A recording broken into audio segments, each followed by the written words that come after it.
Je sais pas ce que vous pensez d'eux, mais moi perso, j'adore les Hornets depuis quelques temps. Sur les 25 derniers matchs, ils ont gagné 12 fois, donc c'est un bilan qui est quasiment à l'équilibre.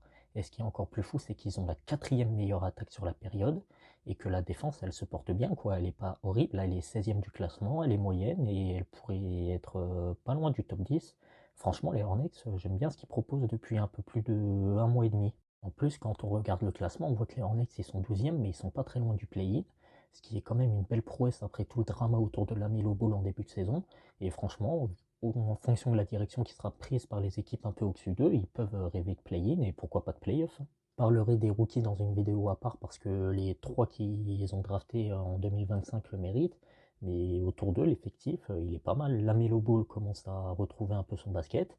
Les shoots à 3 points rentrent. Un peu comme Brandon Miller d'ailleurs, qui est pas très adroit au général, mais qui rentre ses tirs à 3 points. Et comme les Hornets sont une équipe qui prend beaucoup de shoot à 3 points, bah, tout de suite, le tableau d'affichage, leur scoring, il augmente vite.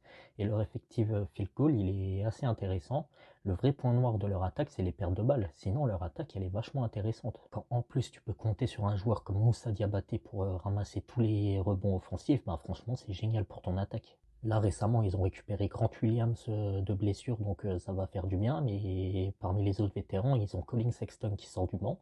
Et franchement, il fait une saison solide, hein, 49% au tir, 37% de loin, 15 points en sortie de banc avec 4 passes décisives. Franchement, que demander de plus? C'est fou à dire, mais les Hornets aujourd'hui ont une vraie équipe de basketball et ils sont à un mouvement ou deux près peut-être de pouvoir avoir de réelles ambitions. En plus, ils ont les contrats et les assets pour attirer un gros joueur dans le cadre d'un échange. Franchement, moi je suis hypé par les Hornets, je sais pas ce que t'en penses, et perso, je les vois bien arriver dans le top 6 de la conférence Est dans un ou deux ans s'ils font les bons choix. Dis-moi ce que t'en penses, ça m'intéresse.